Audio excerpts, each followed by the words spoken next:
Social media ਤੇ ਇੱਕ video viral ਹੋ ਰਿਹਾ। ਉਸ ਵੀਡੀਓ ਦੇ ਵਿੱਚ ਇੱਕ ਰਿਟਾਇਰਡ ਫੌਜੀ ਆਫੀਸਰ ਨਜ਼ਰ ਆ ਰਿਹਾ ਹੈ ਔਰ ਫੌਜੀ ਆਫੀਸਰ ਵੱਲੋਂ ਗੋਦੀ ਮੀਡੀਆ ਦੇ ਬਾਰੇ ਕੁਝ ਇੱਕ ਸ਼ਬਦ ਜੋ ਬੋਲੇ ਜਾ ਰਹੇ ਨੇ ਉਹ ਵੀ ਸੁਣਾਵਾਂਗਾ। ਰਿਟਾਇਰਡ ਫੌਜੀ ਆਫੀਸਰ ਸ਼ਰੇਆਮ ਕਹਿ ਰਿਹਾ ਹੈ ਕਿ ਕੁਝ ਟੀਵੀ ਦੇ ਐਂਕਰ ਸ਼ਬਦਾਂ ਦਾ ਜਾਲ ਬੁਣਦੇ ਨੇ ਤੇ ਉਹਨਾਂ ਦੇ ਬੁਣੇ ਹੋਏ ਜਾਲ ਦੇ ਵਿੱਚ ਕੁਝ ਲੋਕ ਇਸ ਕਦਰ ਫਸ ਜਾਂਦੇ ਨੇ ਕਿ ਉਹ ਅਜਿਹੀਆਂ ਭਾਵਨਾਵਾਂ ਦੇ ਨਾਲ ਜੁੜ ਜਾਂਦੇ ਨੇ। ਉਹ ਕਹਿੰਦੇ ਨੇ ਕਿ ਇਹ ਟੀਵੀ ਐਂਕਰ ਕੁਝ ਦੇਰ ਲਈ ਆਉਂਦੇ ਨੇ ਤੇ ਲੱਖਾਂ ਰੁਪਈਆ ਕਮਾ ਕੇ ਲੈ ਜਾਂਦੇ ਨੇ। ਇੱਕ ਦੇਸ਼ ਦੀ ਰਾਖੀ ਕਰਨ ਵਾਲਾ ਜਿਹੜਾ ਫੌਜੀ ਹੈ ਉਹ ਕਿੰਨੇ ਕਿੰਨੇ ਮਹੀਨੇ ਦੇਸ਼ ਦੀ ਰਾਖੀ ਕਰ ਰਿਹਾ ਹੈ ਲੇਕਿਨ ਉਸ ਦੇ ਕੋਲ ਲੱਖਾਂ ਰੁਪਏ ਨਹੀਂ ਜੁੜਦੇ। ਹੋਰ ਉਹਨਾਂ ਨੇ ਇੱਕ ਗੱਲ ਤੇ ਹੋਰ ਇਤਰਾਜ਼ ਦਾ ਇਜ਼ਹਾਰ ਕੀਤਾ ਹੈ ਕਿ ਕੁਝ ਇੱਕ ਰਿਟਾਇਰਡ ਫੌਜੀ ਆਫੀਸਰ ਜਿਹੜੇ ਕਿ ਸਟੂਡੀਓ ਵਿੱਚ ਆ ਕੇ ਉਹਨਾਂ ਦੇ ਨਾਲ ਗੱਲਾਂ ਬਾਤਾਂ ਕਰਦੇ ਨੇ ਉਹਨਾਂ ਨੂੰ ਲੈ ਕੇ ਵੀ ਉਹਨਾਂ ਨੇ ਨਾਰਾਜ਼ਗੀ ਦਾ ਇਜ਼ਹਾਰ ਕੀਤਾ ਹੈ। ਆਓ ਵੇਖਦੇ ਹਾਂ ਸੋਸ਼ਲ मीडिया ਤੇ ਵਾਇਰਲ हो रही ये वीडियो। दोस्तों, आज मैं गमगीन हूँ। मैं कौन हूँ? लोग मेरे बारे में बहुत कुछ कहते हैं, लेकिन आज मेरा कुछ मन था कहने को। मैं आप सब लोगों के सामने मेरी बात को थोड़ा ध्यान से दीजिएगा। मैं ये हूँ।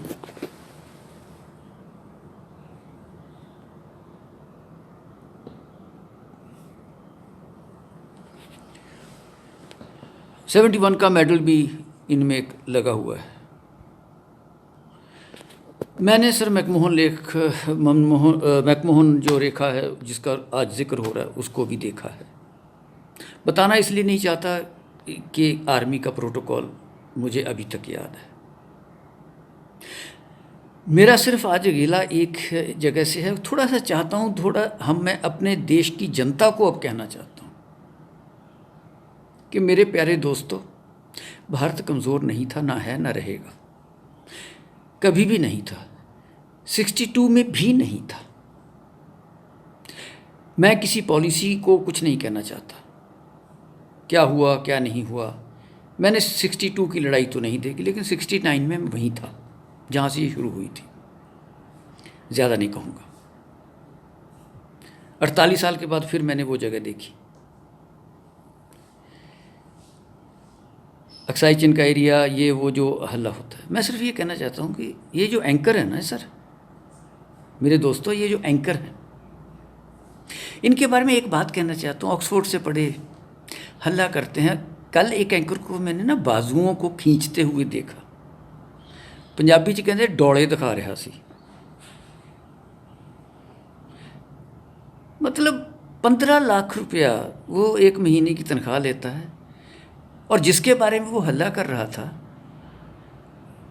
वो सर जो भारतीय सेना का जवान है उसकी एक महीने की तनख्वाह तो भारतीय सेना के जवान की 3 साल की से लेके 4 साल की तनख्वाह बनती है। कभी गोली नहीं चलाई इन लोगों ने, कभी दुश्मन को नहीं देखा, पढ़ कर के धुआं निकाल दिया साहब इन लोगों ने। टीवी देखना बंद करिए सर। टीवी के ऊपर मेरी रिक्वेस्ट है सर कि जो भी वहाँ जनरल तक आते होंगे वो मेरी सीनियरिटी के हैं। आप क्यों आते हो? जब आप थे जनरल तो कभी आप पसंद करते थे कि आपकी टैक्टिक्स को टीवी पे डिस्कस किया जाए? जो आप कहना चाहते थे कि प्रीवियस गवर्नमेंट्स ने ये नहीं किया या आज की नहीं किया, गवर्नमेंट्स तो गवर्नमेंट्स होती हैं। आपने कभी लिख के दिया तब कि ऐसे नहीं ऐसे होना चाहिए, ऑब्जेक्ट किया कभी? कई जनरल्स ने किया। जनरल मानेकशॉ उनमें से एक थे। मेरा सौभाग्य है कि मैं उनकी यूनिट में था। पता है ये बातें नहीं चलती। आप सेल्फ रेस्ट्रेन करिए।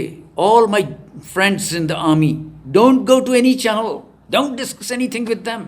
अरे 15-15 लाख रुपए आपको तो टीवी पे 2 मिनट का शक्ल दिखा के कह देते हैं कि देखो देखो क्या कहते हो, अब क्या होगा, कब क्या। अरे आर्मी की डिस्कशन ऐसी होती है, इस तरह से हम लोग चलते हैं, इस तरह से टैक्टिक्स बनाई जाती है, इससे स्ट्रेटजीज बनाई जाती है। प्राइम मिनिस्टर बात करें, डिफेंस मिनिस्टर बात करेंगे, CDS बना रखे हैं और मंत्री भी तक हैं। Let them discuss the strategies what they want to do. Why are you making fool of the whole world?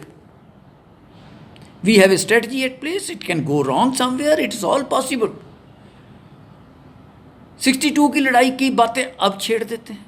और ये जो ये स्पोक्स पर्सन्स, क्या बदतमीज़ी की बातें करते हो भाई। डॉक्टर हो तो डॉक्टरी करो, इंजीनियर हो तो इंजीनियरिंग करो, कुछ और काम कर लो देश की सेवा के लिए। हमको समझाने आते हो, हम जो लड़ाइयाँ देखी हैं, कल को मुझे गाली देने की कोशिश करोगे तो मुझे कोई फ़र्क नहीं पड़ता। लेकिन सर ये भोली भाली जनता का मत बुरा हाल कीजिए। आप तो ऐसे करते हो, अरे इतनी ही तकलीफ़ है तो लीड करो ना मार्च। आपको तो ये भी नहीं पता कई बंदों को तो कि पुतला किसका जलाना है। एक नॉर्थ कोरियन प्रेसिडेंट का पुतला जला दिया, ये समझ के ये चीन का। हद है यार, ये हमारी सोच कमाल है भैया। कहाँ घूम रहे हैं इस देश को लेकर के आप लोग। सर टीवी देखना बंद कीजिए। मैं प्रधानमंत्री से ही कहूँगा कि क्या सर हम लोग इन लोगों को बंद नहीं कर सकते। हमें जो करना होगा हम करेंगे, अंदर जाएंगे, मारेंगे, पीटेंगे। अरे फौज कभी पीछे नहीं हटती सर। इनको बोलिए सर इनको बंद करिए, स्ट्रेटजी तब बनेगी। इनका ये बकवास बंद कीजिए रोज़ का। क्यों नहीं आप रोक सकते इनको। सैटेलाइट पिक्चर लेके आ गए, ये हो गया वो हो गया, वहाँ तीर जा रहा है बार बार बार बार, दिन में 50 बार वो तीर इतने हैं। इतने तो तीर रामचंद्र जी ने नहीं छोड़े होंगे जितने ये हर रोज़ टीवी के ऊपर छोड़ते हैं। क्या यार ये क्या हो रहा है। सर इनको रोकिए, मैं आपसे बार बार रिक्वेस्ट करता हूँ इनको रोकिए। आज के लिए सिर्फ इतना ही कहूँगा कि सर ये 15-15 लाख रुपए लेने वाले एंकर एक महीने का, जिसमें फ़ौज के 15 जवानों की एक महीने की तनख्वाह नहीं बनती, उनकी बात है सर मैं कर रहा हूँ।